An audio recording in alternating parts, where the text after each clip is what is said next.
When the village of Little Auburn is reopened after 75 years, the people of Greater Auburn start dying.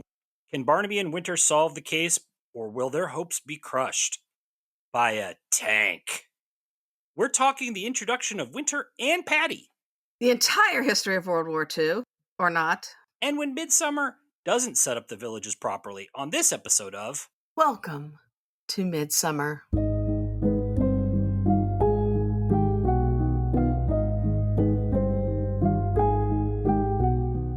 Hello, and welcome to Midsomer, the podcast where we dissect all the mysteries, the murders, and the many weird things about the long-running hit TV show, Midsomer Murders.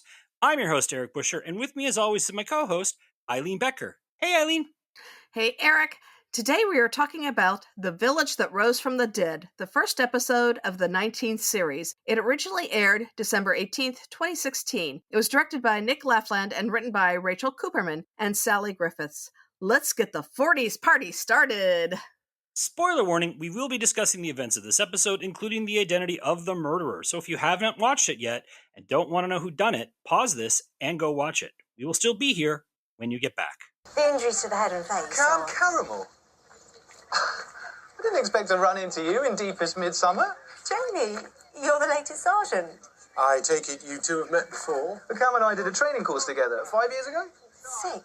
You're right. We're in this big old house in Dorset. There was a tennis court, a billiard table, and Cam used to win every Can single... we save the reminiscences for another time, do you think? Sorry, sir. It's party time at Greater Auburn's Cross Keys Pub, where the ale flows and the big band music plays. At first, it looks like we're in the 40s, but actually, it's modern day. The village is celebrating the return of Little Auburn, their neighboring village that was taken over by the military as a training base in the 40s. Now, Roderick Craven, the rightful owner of the land, is having a competition to decide what to do with it. The three finalists are Lucy and Blake Keswick and their luxury villas, Sylvia Leonard's living museum, which sounds like a much more boring colonial Williamsburg, and an eco-village proposed by Rod's daughter Karina and her boyfriend Finn Thornberry. Now, Finn tells Karina that he knows something that could turn the tides of competition, and then heads off, sneaking into Little Auburn with his bike. He rides around before a hidden wire knocks him off his bike, and then someone drives over him in a tank. The next day, the village opens for the first time in 75 years, and everyone starts exploring. Sylvia goes to the church. Villager Fred Messenger looks for the pub, and Karina finds her boyfriend's body. Over at the Barnabys, the family is in mourning over the passing of their beloved dog Sykes, as well as the loss of Nelson, who is off at an undercover training course. Temporary DS Jamie Winter arrives to take Barnaby to Little Auburn. Coroner Cam Caramel, who happens to know Winter, tells them, yeah, death by tank. They interview Karina, who tells them that she and Finn had been squatting in the village to help force her father to select their proposal. She ends up sleeping in the pub the night before because she was too drunk to climb a fence, and also the pub is owned by her uncle Milo and his wife Andrea, who is Fred's daughter and Finn's mother. Now, examining the squat, the detectives realize that someone has torn through their stuff looking for something. Was it the box of Finn stuff that Winter finds under a loose stair? Well, Finn wasn't the most popular of people. While his mother calls him confident, Milo said he was arrogant, and Roderick only tolerated him for his daughter's sake. The detectives show them a photo they found in Finn's box of a woman holding a baby, but only Milo and Andrea's other son, Josh, knows what it is. Apparently, Finn married a woman in Glasgow while on a long trip there and had a son. But he walked out on them and took all of her money, as well as a bunch of misappropriated funds from a housing project for good measure. Also, although Finn was supposed to be making plans to marry Karina, he had made none. Great guy. Really, really great guy. Sorry to see him flattened by a tank. The detectives start interrogating the other contest finalists. The charming and oh-so-delightful Sylvia says she believed Roderick would have chosen her plan, so she had no reason to kill Finn. The Keswicks also weren't worried, probably because their money-making proposal clearly would have won. Later on, Lucy talks to someone secretly on a different phone that she hides from Blake. Is she having an affair with Susan Leonard, Sylvia's daughter-in-law and the local MP? Because they seem to be colluding a lot to get the villas. Now, everyone is having an issue with Roderick. He gets into a contentious and slightly physical argument over the village with his brother Milo before being stopped by Andrea. Later, Milo and Andrea's daughter, Dottie, talks to Roderick, and he tells her he knows someone helped the Keswicks with inside information. Karina tells him she's taking over the Eco Project, but Roderick seems more interested in his dog Patty.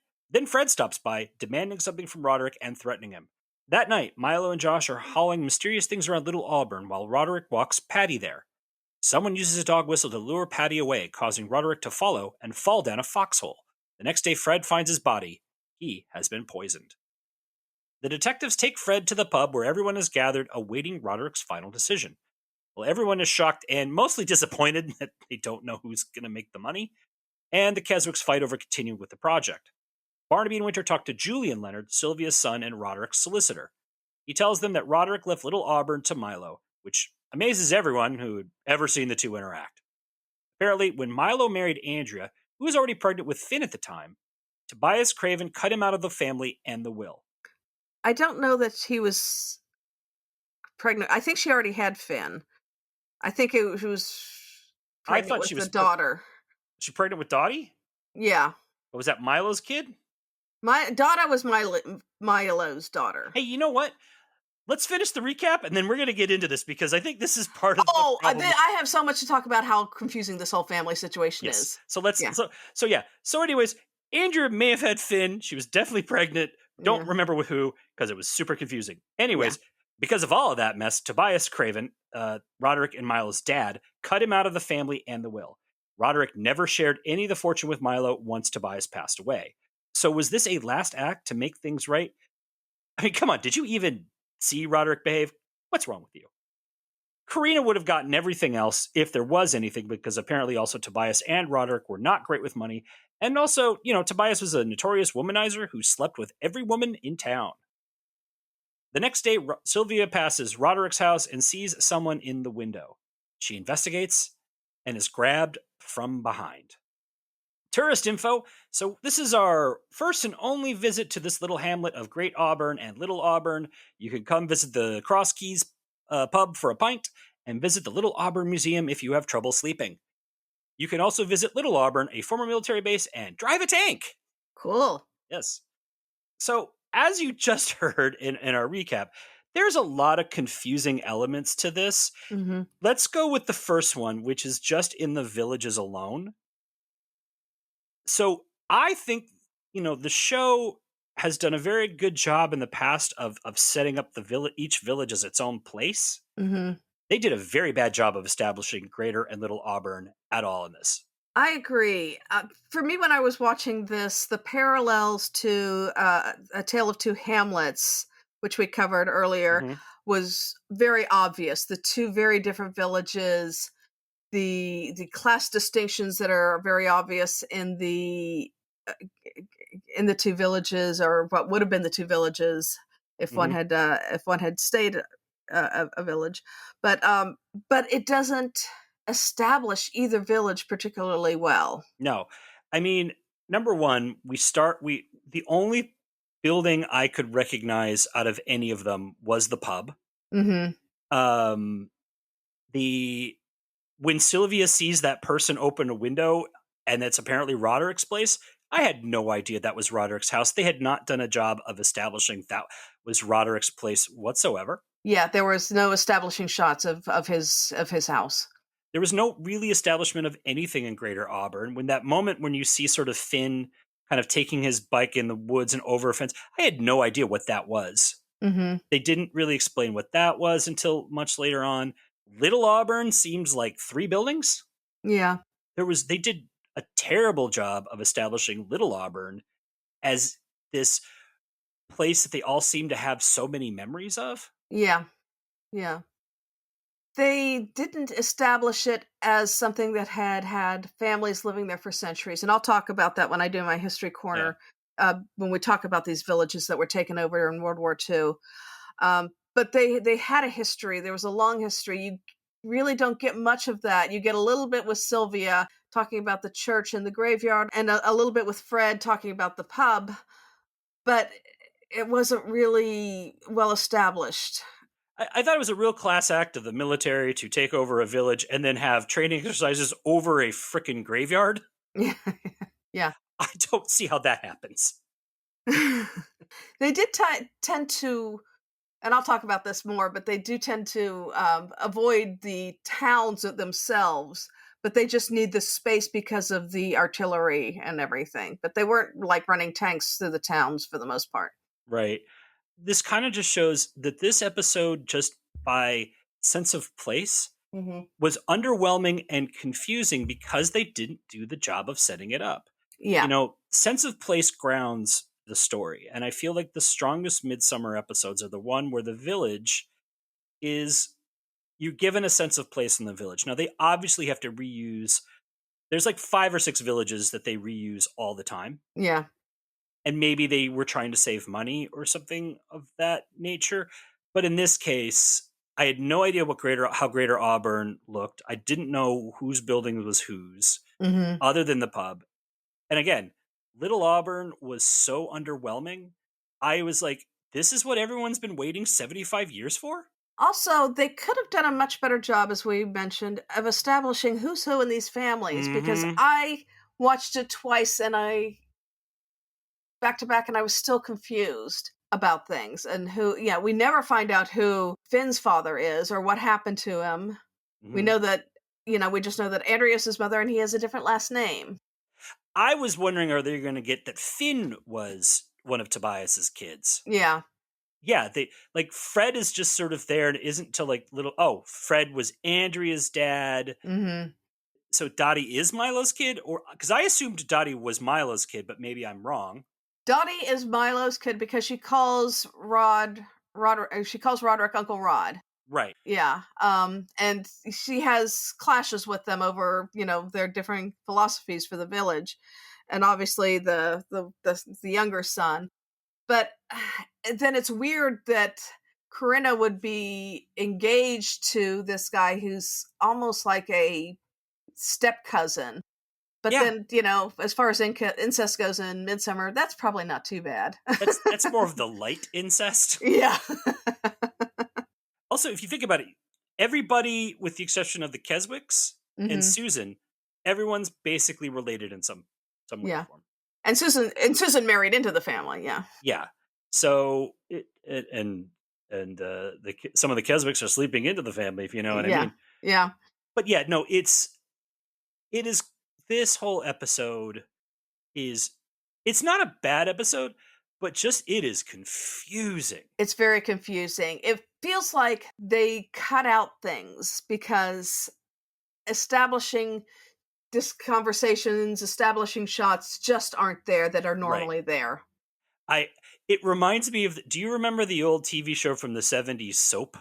When they had the intro that was just like kind of like, this is this person and this is this person and they are all related, and it just like rambles on. Confused? You won't be. Yeah. And I'm like, this was like, confused? You will be. Yeah. The best Midsomer episodes are the ones that can at least establish everything clearly. And because they do not establish this clearly at all, it's really confusing. And no wonder that the killer at the end is super confused about his parentage, because everybody else is. Yeah. Why did they do the weird, it looks like we're in the 40s, but it is really the modern day opening? I didn't mind that so much. I just wish that they had been, when they transitioned into where they were having the meeting with the 3 proposals, which it seems like, I'm assuming they would have like had all these meetings beforehand too, but and everybody was still in their costumes except for a couple people. But that kind of been done a little better and a little clearer as to. Well, that's part of the confusion. Yeah, is that because you all of a sudden they don't do anything that like it's a very consciously a bait and switch. Like they're really trying to be like clever. Haha, we tricked you. You thought it was the 40s. Yeah. But all it does is it makes everything really confusing, and you're kind of like, wait, what's going on? Yeah. And a very confusing episode. It didn't need that extra level of confusion. Like I feel like it cost in CID. There should have been like this whole tree and timeline, family tree, just like, this is who everybody is, because I cannot remember this. Yeah. I feel like you're right. I feel like they cut some stuff for time that very clearly established place, family lineage, and the whole setup. And instead they're just like, we don't need this. Yeah. And you kind of did. Yeah. You kind of did. Yeah.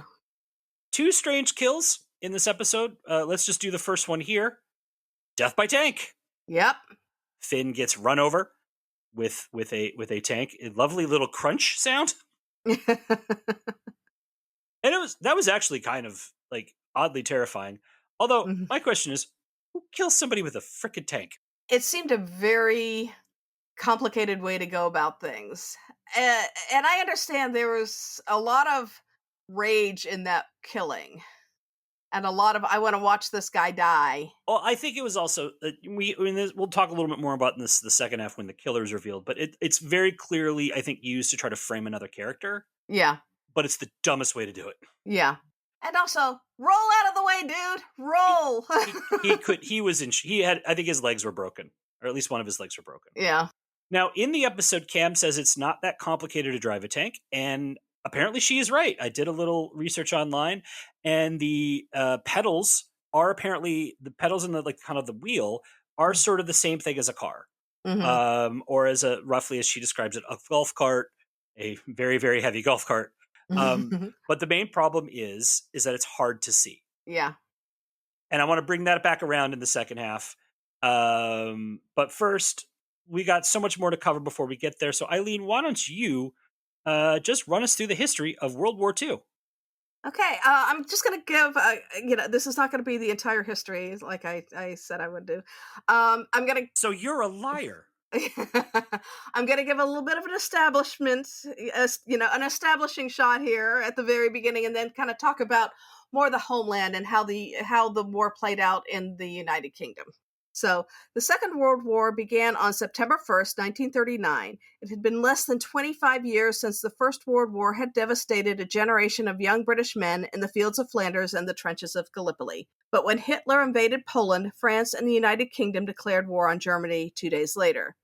Initially, very little happened as the British and French were unprepared for war. They could do nothing when Poland fell, and then the Soviet Union invaded Finland in the Winter War. The following spring, Germany invaded Denmark and Norway. In May of 1940, Winston Churchill replaced Neville Chamberlain as Prime Minister. Belgium, the Netherlands, Luxembourg, and finally France fell to the Germans. Between May 26 and June 4th, over 300,000 Allied soldiers were evacuated from Dunkirk across the English Channel. On the home front, blackouts started almost immediately as fear of German bombing raids took hold, and the evacuation of children from London and other major cities began in early September of 1939. Those who have read the book or seen the movie of The Lion, the Witch, and the Wardrobe will recognize this as the setup of that novel.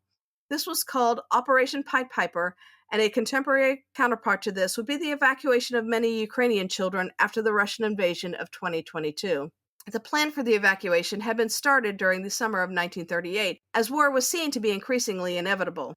The country was divided into 3 zones: evacuation, neutral, and reception.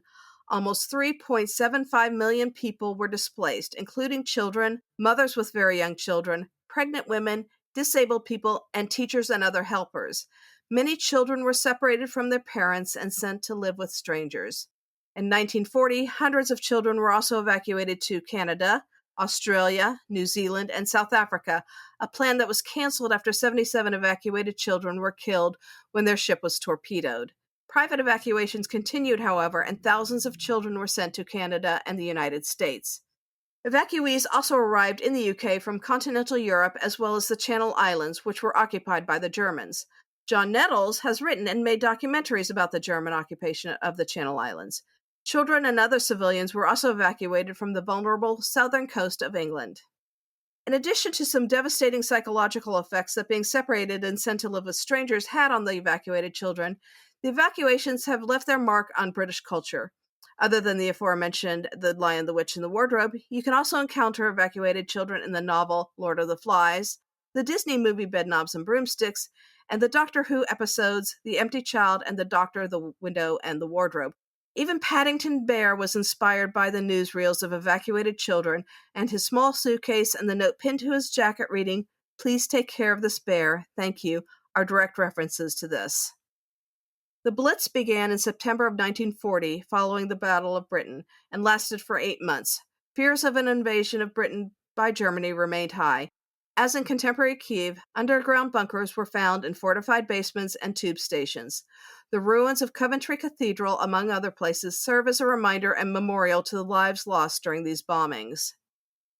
As the German offensive failed in England, plans began for an invasion of Europe and to defeat the Nazis. Bases used in World War I were no longer adequate for the much more powerful tanks and artillery that were being used in the Second World War. The Lulworth Ranges in Dorset along the Jurassic Coast were established in 1917. In 1943, the nearby hamlet of Tyneham was ordered evacuated and taken over by the War Office, now the Ministry of Defense. 225 people from the town were displaced, the last leaving a note on the church door saying, "Please treat the church and houses with care. We have given up our homes where many of us lived for generations to help win the war to keep men free. We shall return one day and thank you for treating the village kindly."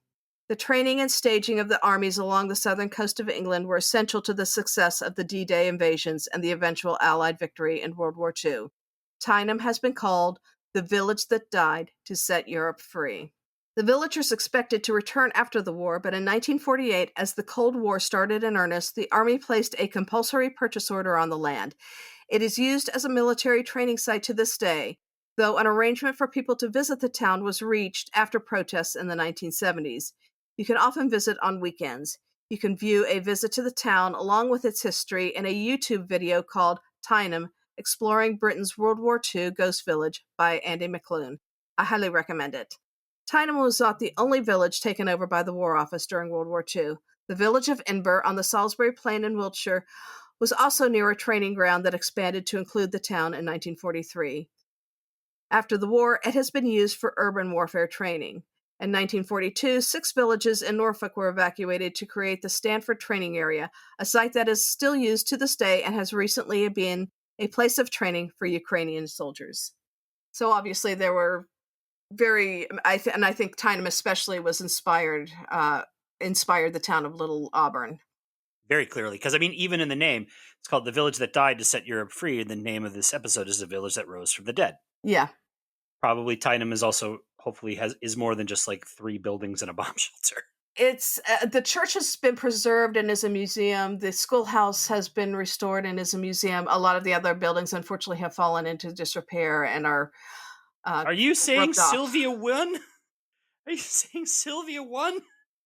I highly recommend. Like I said, I highly recommend watching that video I mentioned because it really gives a whole sense, and you can really see what they were trying to get to with Little Auburn. All right. Why don't you take us into the cast highlights? Okay. Edwin Thomas was Flat-Finned Thornbury, and that was really hard to say, by the way. You're welcome. He's a Guildhall School of Music and Drama grad who was awarded the Laurence Olivier Bursary Main Prize. He worked for 1 year after graduating, but then had to take time off due to ill health. Thomas spent 4 years recovering from complications due to a rare form of cerebral palsy and recovered using something called the Feldenkrais method. He returned in time for this episode, as well as appearing in The Happy Prince, Victoria, Invasion, and Into the Night. Catherine Steadman was Green Warrior Corinna Craven. Steadman is an Oxford drama grad who has appeared in Mansfield Park, Downton Abbey, The Rook, About Time, and Victoria. Steadman also has a prolific side hustle as a novelist with 4 books under her belt. Full disclosure, Steadman is published in the U.S. by Penguin Random House, where Eileen and Eric are employed. Maybe we can get her on the show. Angus Wright was Guy Who Will Fall in Anything Roderick Craven. He is actually an American-born Brit. His dad worked for the UK Diplomatic Corps, and Angus was born in Washington, D.C. His first on-screen role was In Between the Lines, and he's appeared in Cutthroat Island, Charlotte Gray, Nicholas Nickleby, The Iron Lady, Rogue One, Peep Show, Flowers, and most recently in Mary and George. Hugh Dennis was Squeezable Milo Craven.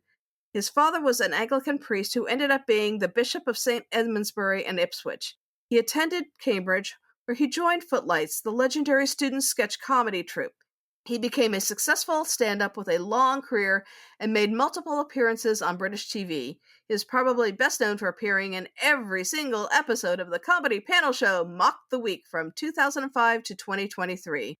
He also had memorable appearances in Fleabag and No Time to Die, the final Daniel Craig James Bond film. Ironically, Dennis claims he was approached to join MI5 at Cambridge, but decided not to do it because he would have to do people over. I love Mock the Week. I loved it. I was very bummed to see that it was canceled. I really hope it comes back someday. But he is a genuinely very, very funny comedian. Yeah. And it was interesting to see him here in a role that was not funny at all. Yeah. Sally Phillips was terrible phone hider at Lucy Keswick. Phillips studied at Oxford, where she joined the Oxford Review. She has a long comedy performance career with multiple one-woman shows at the Edinburgh Fringe, as well as co-creating, writing, and starring in the classic Smack the Pony. She's Shaza in the British Jones films, Mrs. Bennet in Pride and Prejudice and Zombies, and Mina Hakkinen on Veep. Again, another very strong comedic actress. Nothing funny. Yeah. I find it interesting that they had very strong comedic performers in this episode that really had no humor to it. Yeah. Pippa Haywood was grieving Andrea Craven. Haywood's first on-screen role was in 1987 on the show Home James. Her big breakthrough came with the long-running comedy The British Empire. She followed that up with Green Wing, The Wrong Door, Mr. Selfridge, Prisoners' Wives, Scott and Bailey, Bodyguard, and Magpie Murders, adapted from the novel by Anthony Horowitz, who helped create Midsomer Murders. Maddie Houghton played social climbing Dottie Craven. She appeared in Wire in the Blood, The Collection, Pulse, Luther, and Law & Order UK. She's also done a lot on stage, including playing Arabella in a production of 'Tis a Pity She's a Whore, which we all remember from the very first Midsomer Murders episode. William Melling was clumsy snake handler Josh Craven. He's best known for playing Nigel in the Harry Potter film series. He's also appeared in the TV show Fried and the films Vanity Fair and An Education. Christopher Colquhoun was the volatile Blake Keswick. He's a Rotograd who played Simon Kaminsky in Holby City and Casualty. He also appeared in Coronation Street, Vera, Absentia, and most recently in The Sandman. Sita Indrani was the manipulated Susan Leonard. Now, Indrani trained as a dancer, and she originated the role of Cassandra in the 1981 production of Cats, the very first one. On screen, she's best known for playing WPC Norika Dada for almost 10 years on the bill. She's also been in Doctors, Catastrophe, The Larkins, and Secret Invasion. Off-screen, she is the co-founder and co-owner of Mashmosh Films, as well as Fuego Flamenco, which, according to Wikipedia, indulges her passion for the Spanish dance, which she also teaches. We have a few return visitors this week. Anthony Caff was Gordon Gekko lookalike Julian Leonard. Now, we discussed him before when we talked about Dead Man's 11. Caff is a Lambda grad who made his first television appearance in Doctor Who way back in 1982. He's best known for his roles in Holby City and New Tricks, but also appeared in The Madness of King George, Anna Karenina, Dracula, Poldark, and The Buccaneers. He's married to the actress Caroline Harker, who we talked about when we discussed Market for Murder. David Burke was guy who was just always around, Fred Messenger. We'll see him again in Midsummer Rhapsody. Burke is a Rotograd, best known for playing Dr. Watson in the first Jeremy Brett Sherlock Holmes series. He was also the original Niels Bohr in Michael Frayn's acclaimed play Copenhagen. He's appeared in The Bill, Waking the Dead, and The Women in Black. His wife is the actress Anna Calder Marshall, who appeared in the episode Garden of Death. His son is the actor Tom Burke, who stars in the TV show Strike and The Lazarus Project. David Burke once played a priest on an episode of Tom Burke's old series, The Musketeers. So that must have been fun for father and son. Yeah. I thought he was an excellent Dr. Watson. And of course, it wouldn't be a Midsummer Murder episode without a number of background actors who have appeared uncredited in many episodes. There was too many to just go into the details of each one. We wanted to shout out Raj Awasthi, Kaishar Bhatt, Stephen Hawke, Michael Hayden, Glenn Webster, Joe Wheatley, and Anik Widget for their hard work making sure that the village looks lived in. And as almost always, this episode features the mayor of Midsummer, Chris Wilson, as a police officer. We love you, Chris. Our village star this week is Carolyn Blackiston, who played the hard-to-love, except around the campfire, Sylvia Leonard. And we discussed her a bit when we did the episode Small Mercies. Blackiston graduated from RADA in 1957 and had her first on-screen appearance in 1962's City Beneath the Sea. She would go on to appear in The Saint, The Forsyte Saga, The Magic Christian, and Brass. In 1983, she was cast in the role she's recognized for by nerds everywhere, Rebel leader Mon Mothma in Star Wars Return of the Jedi. And most recently, she was Aunt Agatha in the 2015 Poldark series.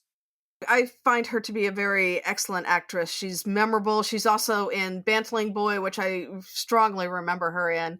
And I think she really grounds this episode. I think she's almost comic relief through most of it. I think she's like she's the nasty crank lady through pretty much the entire episode until the last 5-10 minutes, in which case she's given a very tragic backstory.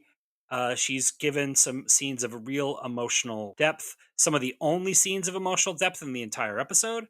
And that is why she is the village star. I've seen this before where we've seen a character that has been kind of very almost background, almost comedic, but ends up with a very tragic backstory that we finally get to, and the actor finally gets that really great scene.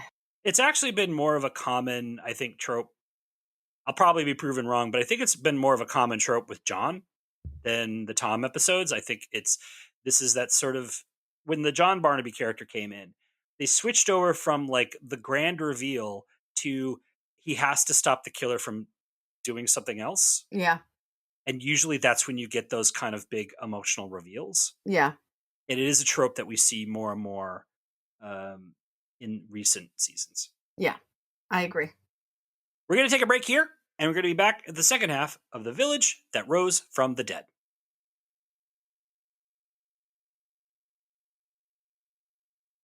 And we're back. Let's look at the second half of The Village That Rose from the Dead. So this is a decision that we need to make together. We're a team. I need you. You need me. You know how good I am at getting people to do what I want. Okay, so it turns out that it was just Fred who grabbed Sylvia while he was searching Roderick's house. Sylvia and Fred clearly have a history from their time in the village and seem to not like each other.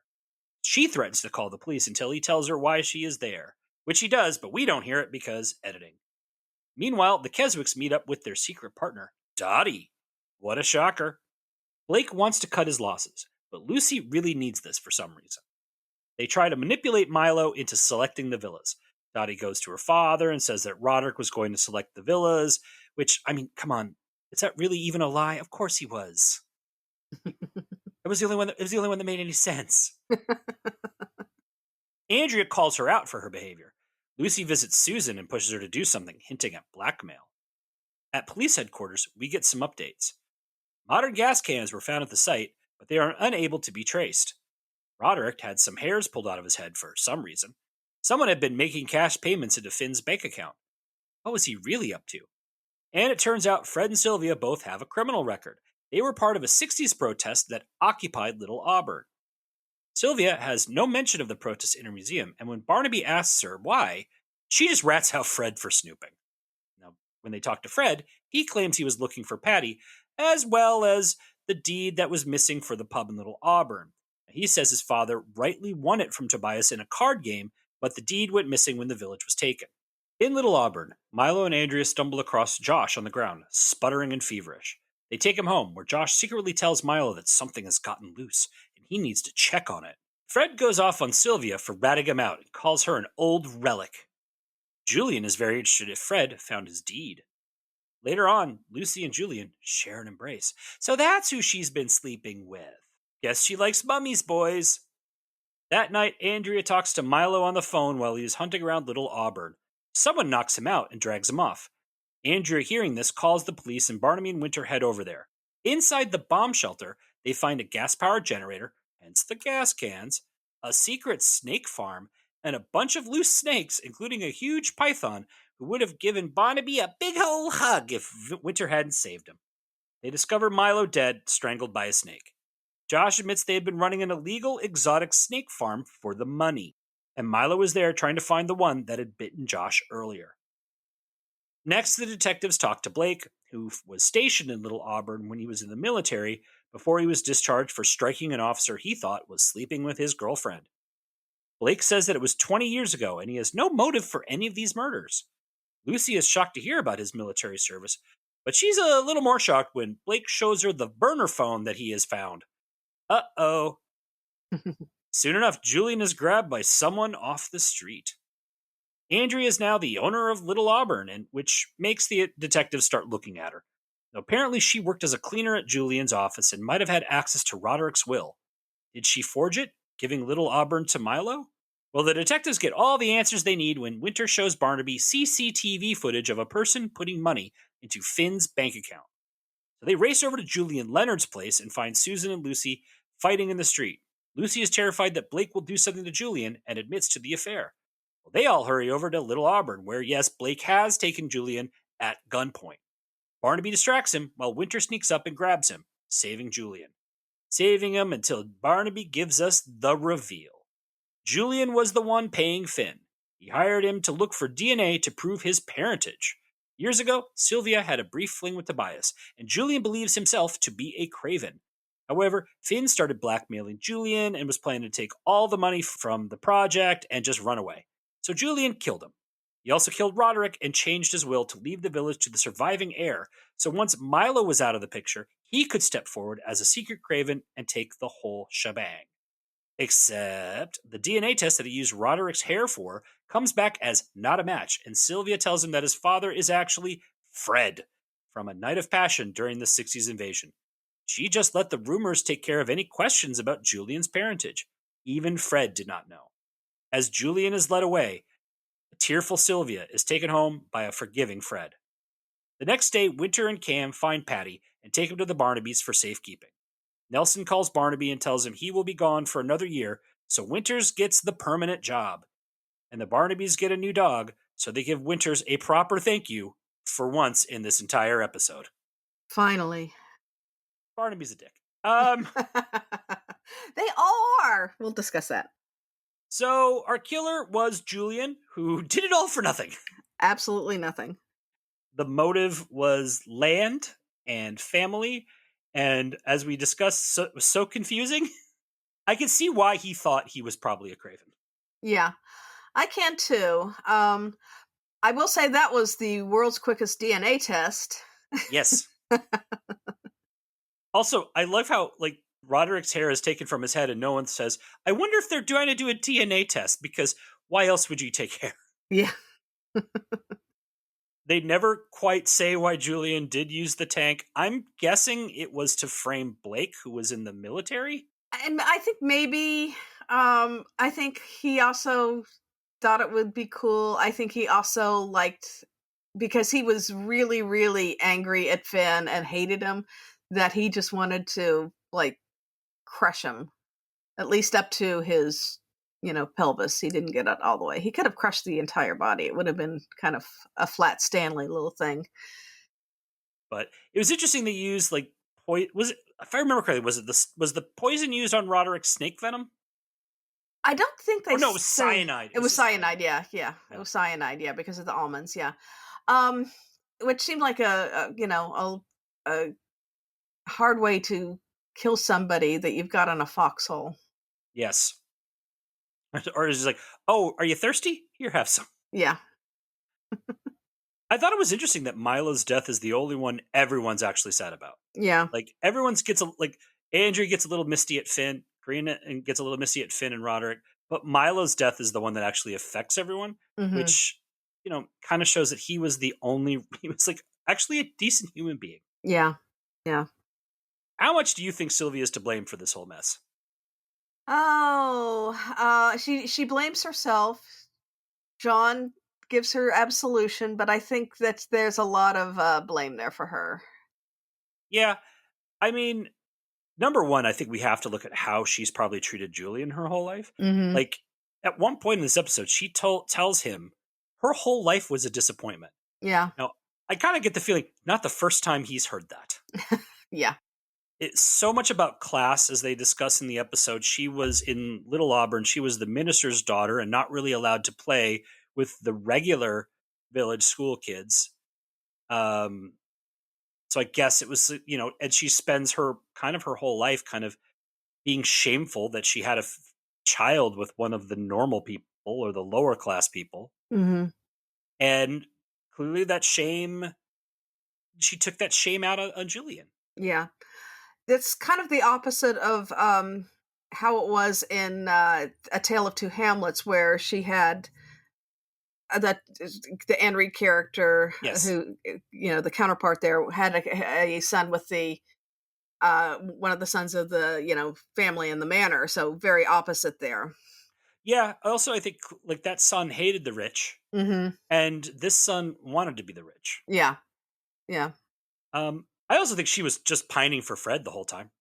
I think she did too, but she knew she wasn't allowed to have him, though. I mean, Yes, she was. It was her own it was, little class prejudice. yeah, She even asked for Fred's forgiveness yeah, while Julian is being arrested for murder. yeah, I'm like, maybe say you're sorry to the son that you've probably tortured. yeah, yeah, She was a mess. yeah. Also, but I will say is I did love how when she's riding around on her lawnmower, Mm-hmm. she makes everybody have the conversation with her while the lawnmower is still on. Fortunately, they do turn it off so that we can actually hear the conversation. Also, doesn't understand property rights at all. Oh, yeah. But again, terrific performance. Yes. I kind of knew there was something wrong with Julian because he just kept calling her mummy. Mm-hmm.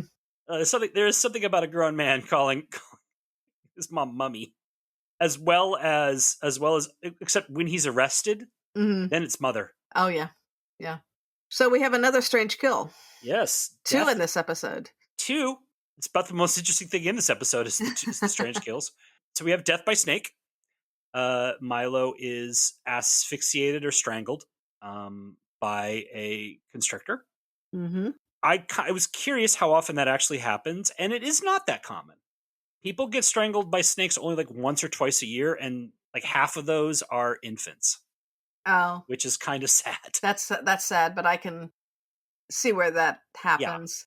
I was going to say the rest of them happened in what was that Jennifer Lopez movie about the snakes? Anaconda. And yeah, and the other ones are all from the movie Anaconda, which was really, really horrible. Yes. Don't watch it. I've seen it. Of course, the strange kill had the classic line, "What are you doing here?" Of course. And then that's the last thing Milo ever said. Yeah.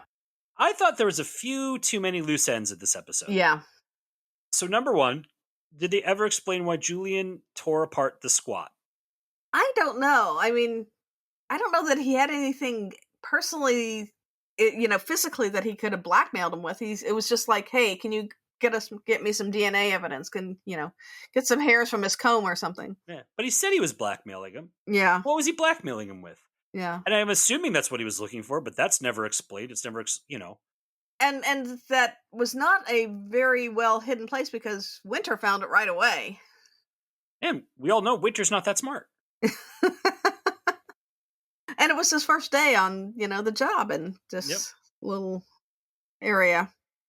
Who was, and as we said, we don't know who Finn's dad was. Yeah. It felt, considering this is a whole thing about lineage and family and parenting, Yeah. that feels like a detail that was supposed to be important and then wasn't. Yeah. It felt weird. In fact, there's no need for Andrea to even have been his mother because it really didn't impact the plot at all. And she didn't mourn him very much. It meant nothing. Yeah. It was like he could have just been a dude. Yeah. And then who filed the application to have Little Auburn classified a place of special interest? Again, it's mentioned once and never again. Yep. And that has no impact on the plot. Yeah, and yet it was a big deal. It was a big enough deal for them to fight over. Yeah. What was Julian's reason for the affair? Yeah. Was he legitimate interested in Lucy? Was he trying to social climb? Did he have a plan with that? Was that instrumental in affecting like his choice to commit this crime? Mm-hmm. Was there anything going on between Lucy and Susan? Because we find out that Susan, before she married Julian, was involved in a relationship with a woman. She seems clearly heavily attracted to Lucy. Lucy is clearly playing with that. Mm-hmm. But did Lucy do anything? Yeah. It's just all very... I don't always expect them to have like tie up every loose end, but there's so many weird hanging threads on this episode. Yeah. That's why when I'm watching it, and especially the second time, I was trying to see if they closed any of those loops and figure things out, and I just couldn't. Yeah, it's super confusing. Mm-hmm. I think we need to just check in about the Keswicks really fast. Mm-hmm. Again, very unhappy marriage between the two. Lucy greedy, Blake needy. Yeah. Yeah. Blake clearly has a lot of anger, and I got to say, Blake, if your women keep not wanting to keep going to other people, problem's probably you, buddy. Yeah. And yeah. He's definitely a suspect in that he has anger issues and he Yes. has proximity. There's never any real motive established for him. Well, they also don't understand. They don't explain why. Why does Lucy need this so bad? Yeah. Like, did they have one line of look, we've had bad business dealings. We are deeply in debt. We need this to survive. Yeah. Yeah. Would have been really useful in just clearing that up, but they didn't do that. Yeah. It's felt like everything was done as a outline and nothing was fleshed out. Yeah. Also, I'm not sure what the drama was because the Keswick's plan was the only one that was guaranteed to make money. Yeah. Of course, Roderick's going to choose this option. Yeah. I don't even know why they're doing the stupid competition. The competition was well, here's an idea that's super boring. Here's an idea that just sounds terrible, and here's an idea that's going to make me lots of money. Yeah. Oh, this is a tough decision. Yeah. Oh no. Unless he was just stringing along his daughter for as long as possible. Well, I mean, he was clearly a jerk, but the competition even made no sense. He's the one judging all of them, right? Yeah. There's no panel or anything like that. He's just, it's basically make me happy. Yeah. Yeah. And the way to make me happy is offer me lots of money. We know that's what it's coming down to. Yeah.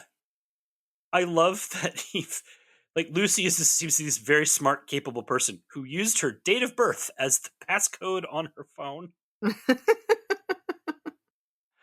I guess 1111 was just too hard to remember. Yeah, I guess so, yeah. And did you notice that Blake had a ring light on his desk? That's for all the Zoom meetings before Zoom meetings became the common thing. I don't know. He was ahead of the curve. Who knows? I like to think that he was an influencer. Yeah. With his Blake blog. Yeah. A bunch of detective work in this episode. First, we say goodbye to Nelson. Yep. Who goes off to an undercover course learning to be Brian May. Infiltrating Queen. And so that gives us, this is not our very first, but this is the first winter episode. This is the first time we meet Jamie. Yeah. Who seems very nice and likable. Mm-hmm. He doesn't come in bad-mouthing small towns. He seems very eager to get the job done and make friends. And Barnaby treats him like crap. Yep. Yep. Doesn't care about his history with Cam. Doesn't want to hear him talking about even his meals or his lodgings. It really is. It just kind of highlights the kind of the jerky nature that the Barnabys always express with their sergeants. Yeah. There is an unhealthy power dynamic. Yeah.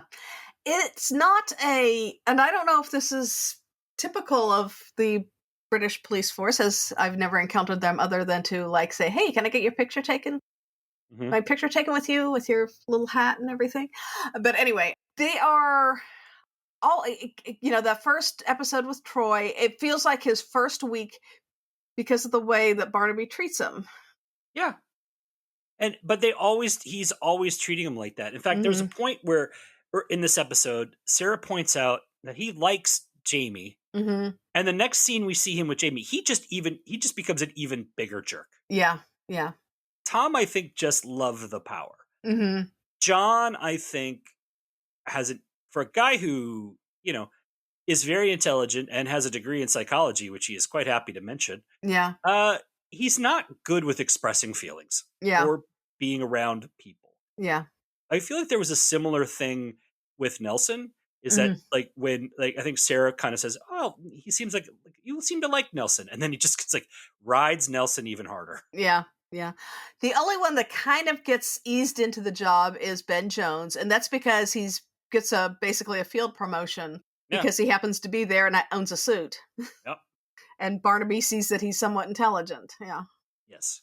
He certainly gives him heck later on, but And I think John's treatment towards the sergeant is very much influencing Betty, who just gives Jamie the dirtiest of disdainful look as a baby. Only babies can give that kind of disdain. Yeah. Which I guess shows that John Barnaby is just a big baby.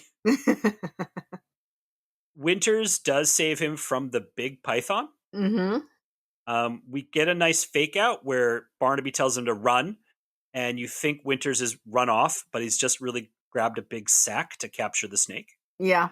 And his reward is what could barely be called a thank you. And he says, you didn't follow orders, but technically he did. He told him to leave. He left. He did not tell him he couldn't come back with a way to handle the snake. Yes. So I'm on Team Winter here because he followed his orders, but he went beyond. I mean, I'm on Team Winter because he saved Barnaby's life from a big snake. Big snake. Who obviously just went straight to sleep when they put the bag on him and didn't just like. They should have been wrestling that snake. They should have been smacking that snake with. Somebody should have at least called the snake control people. Yes, I kind of love Jamie's joy of just climbing upside the tank. He's so enthusiastic about everything, and he keeps getting shot down, but not by Cam. Cam seems to kind of like, be with him on his enthusiasm, and at least until he turns the engine on accidentally. Just a quick dive in of corner here, because really we only get Cam in relation to Winter. This is where it's established that they've known each other from a training session. As the season goes on, there's clearly a heavy attraction, flirtation between Cam and Winter. And the hints that something inappropriate might have happened at that training session, or very appropriate, depending on how you look at it. And then she left the show. We never got any extension of that. Yeah. The flirtation that goes nowhere. Yeah. And she is replaced with Fleur. And sadly, Winter and her just don't seem to have that same sexual chemistry. Fleur has sexual chemistry with everyone except Winter. I feel like there should be like a heavy flirtatious scene, and then just Fleur just looks at him and goes, "I'd break you." She does, in the drag queen episode. She does. They do have a little bit there. There's a connection there, but that's the only time. At the end of the episode, Barnaby tells him that Nelson's gone, and the job is his if he wants it. And I was like, can't you just assign him? I mean, isn't it like he's kind of got to just go where he wants? I don't think he saw, Midsomer, so many homicides. Sounds like a fun job. Yeah, Scott didn't seem to have a whole lot of choice in where he was sent. Yeah, pretty sure they go where you tell them to. I was like, do you want this job? Or it should have been just like, well, I'm stuck with you. Yeah. In the home life, this is the episode where we have the passing of Sykes. Yes. Although in reality, since this episode was in 2016, the dog who was actually named Sykes. He was just retired. He was older. He was deaf at that point and couldn't hear commands. So his owner, trainer, basically retired him. Yeah. And the real Sykes passed away in 2019. Yeah. We all love Sykes, but we love Patty too. So I'm glad that we had kind of an almost immediate passing of the dog bone. Yes. I mean, Patty is actually a terrier. Actually named Patty. I think it was a nice bonding moment when you see Betty playing with Patty. It's giving them Patty is the only time Winter gets the real thank you from Barnaby, who I guess is thanking him for saving him from having to go get another dog. And I guess the very powerful grief is why Sarah, the historian, didn't go to the major historical event of the reopening of a village. Yeah, that would have seemed like something she would have attended, but maybe she had to stay home because Betty was too sad about losing Sykes, her puppy. It would have been one of the few logical times Sarah should have been. Yeah. One of these things. She could have had her Joyce moment and found the dead body under the tank. She also hits Barnaby in the back of the head. At one point in this episode, because he's being kind of a jerk. Yes, and he well deserved. And she had to do an HR seminar. We feel you. We feel you. Ugh, they're the worst. Anyone from our HR department is hearing this, we love you. We love you. The seminars are terrible. Let's wrap this up. Final thoughts.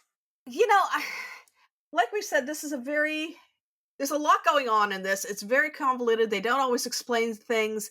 I still think it's an enjoyable, to a certain extent, episode. I do wish that they had delved more into the village life, because that's what really makes Midsomer, and really had more of a feel. You know how much we both loved A Tale of Two Hamlets. It's just a really great episode. This could have had that same type of dynamic to it, and it didn't quite gel. But it still has some really outstanding performances. I was less impressed with this episode. I think too many loose ends, too much confusion, clearly not as much thought through on sort of the construction of the villages, the family orientation. The killer comes out of the blue. Mm-hmm. There's no real hints that it's even him until, this is just who it is, because I guess we've run out of possible males. Yeah, I think it's vastly underwritten. I feel like the emotional meat doesn't even come out till like the last 10 minutes. Yeah. Like the last 10 minutes are great. Mm-hmm. The performances of the last 10 minutes is really wonderful. It's a very good introduction to winter. Mm-hmm. We get the first cuteness of Patty. Patty's personality will come out in future episodes, but it's a good introduction to a new DS. I feel like the Barnaby winter camp things are very fun. Mm-hmm. The mystery is confusing and weak. Again, also several great comedic performers in this episode who are given absolutely nothing funny to do. Yeah. Which feels like a real missed opportunity. Yeah, this will not end up on anybody's best of, and I would put it in like the lower tier, but I do think it has some redeeming values with. It will add. I disagree on one point. I do think Death by Tank could end up on a few of the classic kill lists. Oh yeah, definitely the classic kills. Yeah, Death by Tank is definitely one of them. I think it just, as far as the mystery is concerned, it's like they had too many ideas, and they weren't fleshed out and thought through and really explained well. I think there's some deleted scenes. Well, that's everything we wanted to talk about. If you have anything you want to discuss about The Village That Rose from the Dead or Midsomer Murders, feel free to email us at welcometomidsomer@gmail.com. If you want us to use the email on the show, please say so in the email. We're also Welcome to Midsomer on Facebook, Instagram, and Threads. And on YouTube, where we've been uploading our old episodes, you can follow us in all these places. If you liked what you heard, please consider subscribing to us or rating and reviewing us on iTunes. It helps people find us. Tell all your friends about us. We'll be back in a few weeks, so we hope you will join us again for that one. As we take the road out of Midsomer, we want to thank you for listening and remind you that in Midsomer, old empty villages can be murder. And usually are. Welcome to Midsomer is produced by Eric Buscher and Eileen Becker. All clips in this podcast are used in compliance with the U.S. Copyrights Act Fair Use Exception for criticism and commentary. Our logo and podcast art was designed by Smeedrai. Our theme music is by the infamous Space.